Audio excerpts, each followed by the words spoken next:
It hurts, Gift said, tears streaming down her face. I'm sorry, Daniel said, his confidence shaken. We won't do it again. Before we begin this gripping tale, we invite you to subscribe to our channel.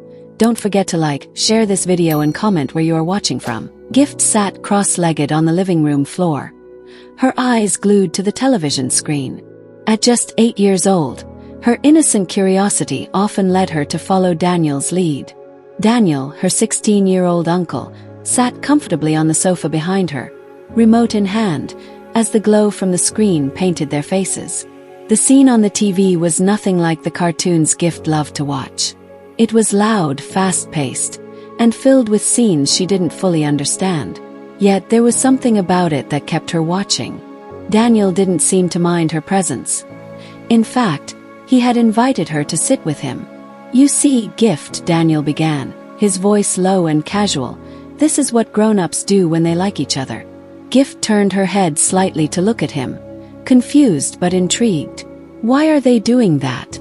It's just something they do, Daniel said with a shrug. You'll understand when you're older. But if you want, we could try it. It's not hard. Gift's small brows furrowed. Try it. Like how? Just like what you see on TV. It'll be fun, Daniel said, a sly grin forming on his face. He leaned closer, lowering his voice further. But you can't tell anyone, okay? It's our little secret. Gift hesitated, her innocent mind wrestling with the strange suggestion. Will it hurt? No, not if we're careful, Daniel assured her, though even he wasn't entirely sure. Reluctantly, Gift nodded. Okay, but just for a little while.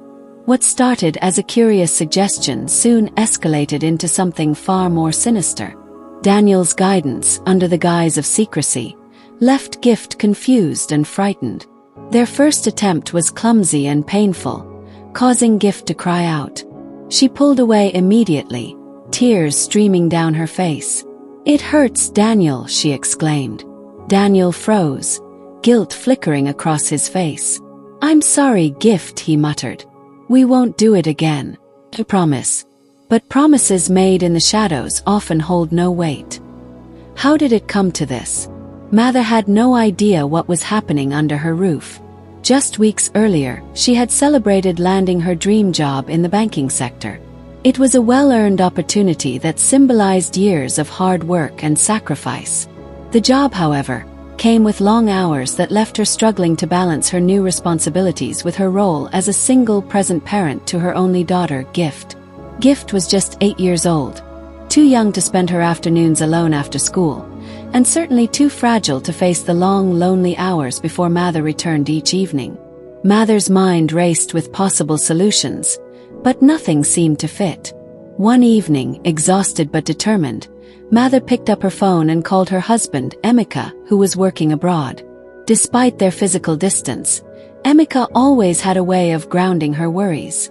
Emeka, I don't know what to do, she confessed. I can't leave Gift alone all day. She's just a child. I feel guilty even thinking about it. Emeka's voice was calm, reassuring. What about hiring a nanny? I thought about that, Mather admitted. But I don't feel comfortable leaving her with a stranger. You know how much I worry. What if it doesn't work out? What if they don't treat her right? Emeka paused thoughtfully, his tone shifting as an idea came to him. What about Daniel? Daniel? Mather frowned, confused. Your cousin's youngest. Yes, Emeka replied. He just finished his first school-leaving exams. He has 2 years before he starts secondary school. And he's not doing much at home. His parents would probably be happy to have him stay with you for a while. He's a good kid, Mather. Quiet, respectful, and hardworking. And he's family. You wouldn't have to worry about trusting him.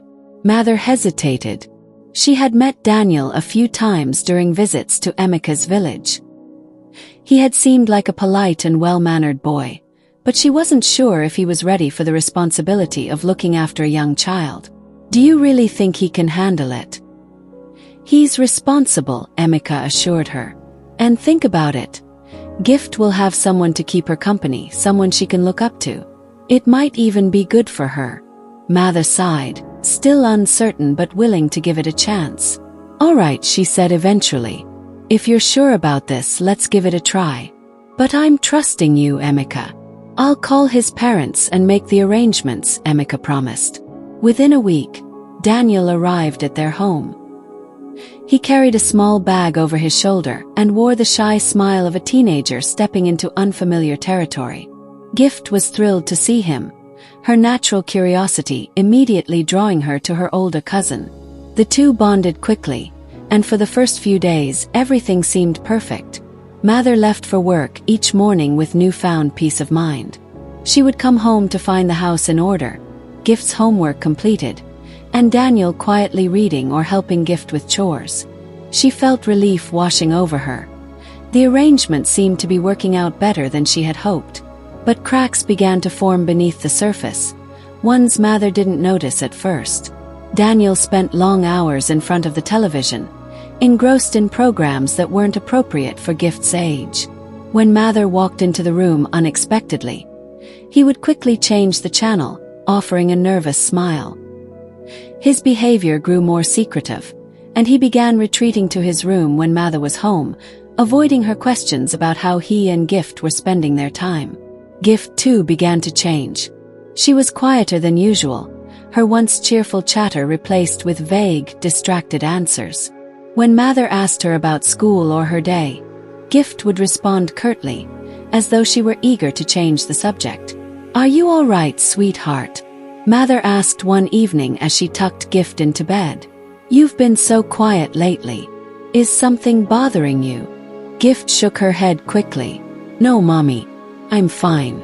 Mather kissed her daughter's forehead and turned off the light, dismissing her concerns as nothing more than the result of a long school day. She had no idea what was truly happening. When Mather left for work each morning, the atmosphere in the house changed. Daniel would turn on the television, selecting channels and programs that were far from appropriate for a child Gift's age. At first, she was confused, but curiosity got the better of her, and she found herself drawn to the screen, watching with wide eyes as Daniel laughed and made casual comments.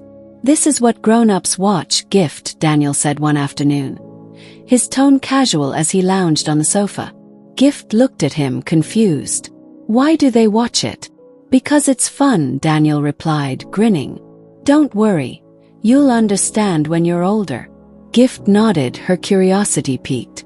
She didn't fully understand what she was seeing, but she trusted Daniel and believed there was nothing wrong with watching what he put on the television. For weeks, this became their routine. Mather left for work, and Daniel turned their living room into his own private viewing space, with Gift as an unwitting participant. What started as innocent curiosity for Gift began to morph into something far more dangerous. And as the days passed, Daniel's actions took a darker turn, one that would leave a lasting impact on everyone involved. It was a quiet Thursday afternoon. The house was still, except for the faint hum of the television. Daniel had already turned on his usual selection of 18-plus movies, sitting comfortably on the couch. Gift sat beside him, her school uniform slightly rumpled from the day. "Are you enjoying it?" Daniel asked, glancing at her with a grin.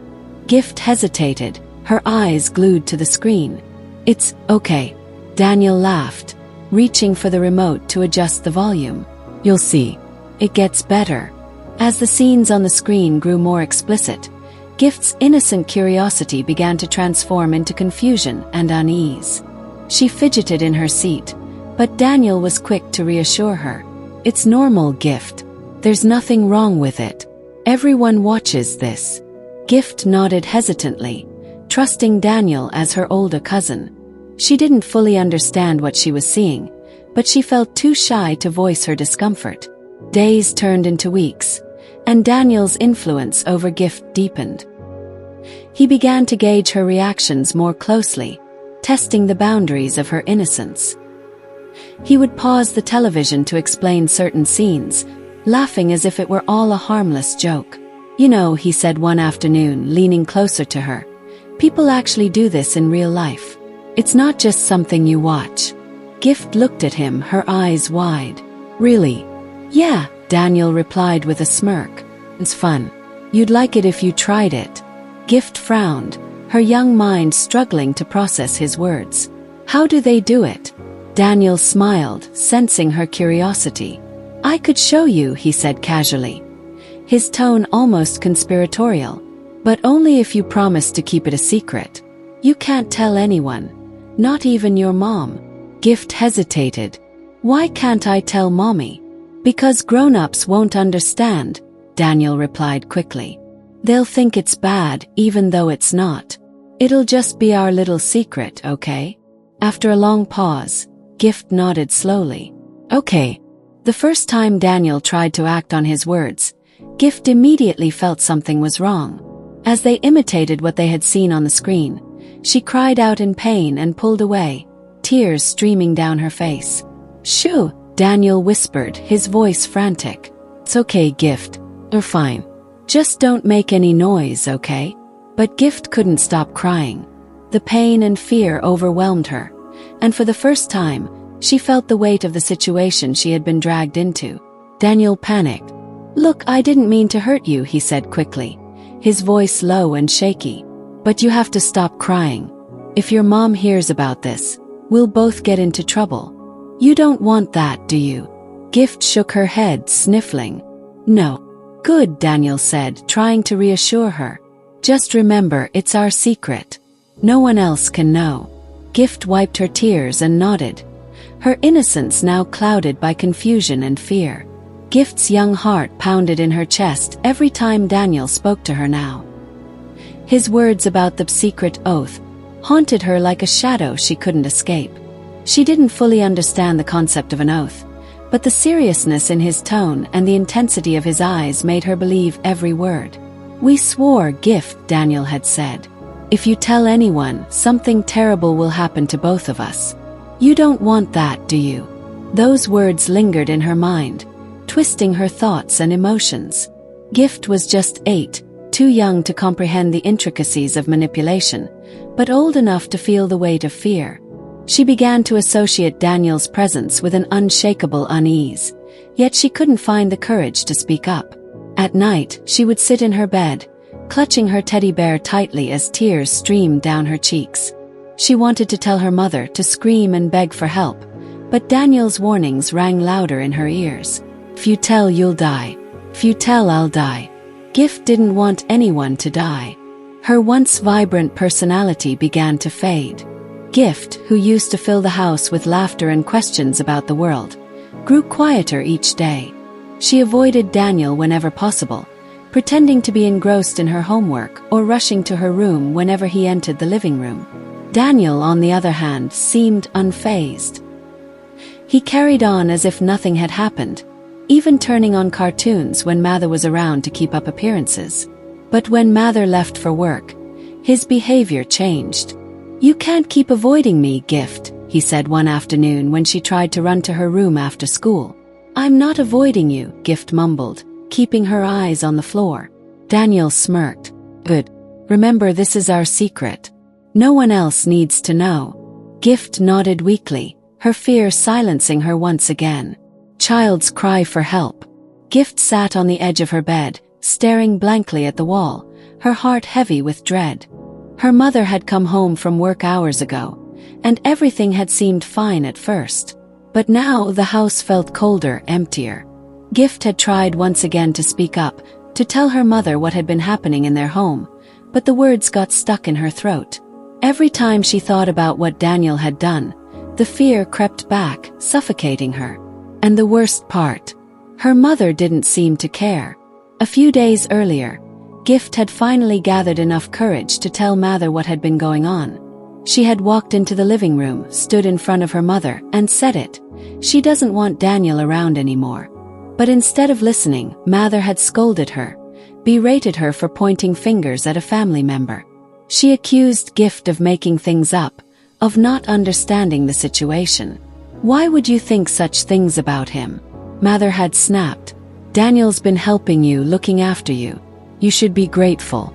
Don't make trouble where there isn't any. That hurt more than anything. Gift couldn't understand why her mother couldn't see what was right in front of her. Why couldn't she see how uncomfortable Gift was whenever Daniel was around? Why did it feel like her mother was more concerned about being polite than protecting her own daughter?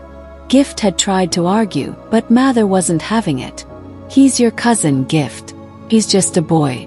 Stop acting like he's done something wrong. The harshness in her voice left no room for doubt. She wasn't willing to listen to her daughter's fears. So, Gift had retreated into silence, the weight of her secret pressing down on her more each day. The days that followed were unbearable. Every time Mather left for work, Daniel would take control of the television, putting on the same adult movies that had slowly seeped into Gift's world. At first, Gift had just watched in silence, too scared to say anything. She didn't know what was happening, only that it felt wrong. The more time she spent with Daniel, the more she felt herself changing, but she didn't know how to stop it. Her mind was confused, her body felt alien to her, and her mother's indifference only made it worse. Whenever Mather came home, everything would seem normal again. Daniel would act as if nothing had happened, and Gift would do her best to pretend everything was fine. But the truth was, the terror had already taken root in her heart. And then one day the worst happened. Daniel, as though nothing had changed, tried to push the boundaries again. He turned to Gift and said the words that would haunt her forever. "We can try it. It'll be fun. Just like the videos," he said, grinning at her, as though it was just a game. Secret game.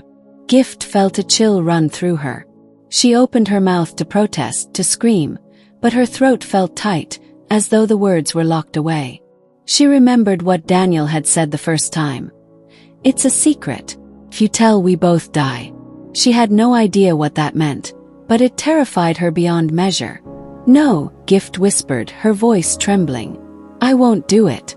I'm not going to do what you say." Daniel's expression changed, his smile faltering for just a second before he leaned closer. "You promise. Remember. If you break it, you'll regret it. We both will." His words were low, but they struck Gift like a slap. Gift wanted to scream, wanted to run, to tell her mother everything.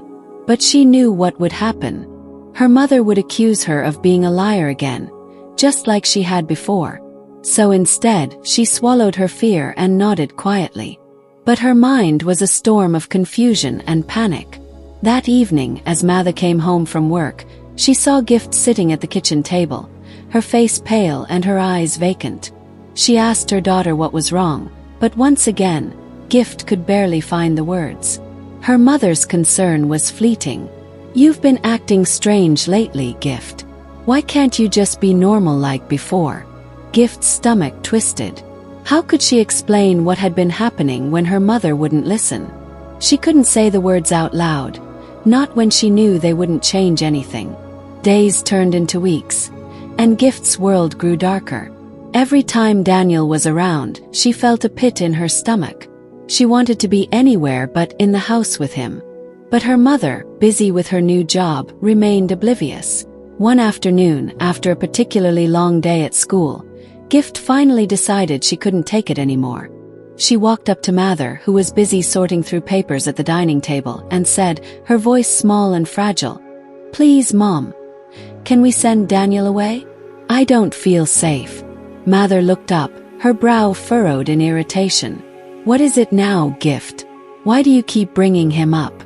He's been good to you. He's your cousin, for heaven's sake. Stop accusing him of things that aren't true." "But Mom..." "No, Gift," Mather snapped. "Enough. I'm getting tired of this. He's not going anywhere, and I don't want to hear any more of this nonsense. He's been nothing but kind to you." The words hit Gift like a slap. She stood there, staring at her mother, her heart shattering. She had tried. She had tried so hard to make her mother understand, but it was like trying to speak to someone from another world. With tears welling in her eyes, Gift turned and walked out of the room, her heart breaking with each step. She knew, deep down, that her mother would never see what was happening, never see the truth. And in that moment, Gift realized she was alone. Completely alone. As Gift walked away from her mother, a sinking feeling settled in her chest. She had no idea how much longer she could keep up this charade, pretending everything was fine, pretending her fears didn't exist. With each passing day, the weight of her secret grew heavier, suffocating her. But little did she know, this was only the beginning. What Gift didn't realize was that Daniel wasn't done. And neither was the danger that loomed over her. The darkness in their home was growing, creeping closer, and soon she would be forced to make a choice, one that could change everything. The question now was, would anyone believe her before it was too late? Watch out for the next part. Please subscribe to my channel and turn on the notification bell. And please don't forget to leave us a comment, like and share this video.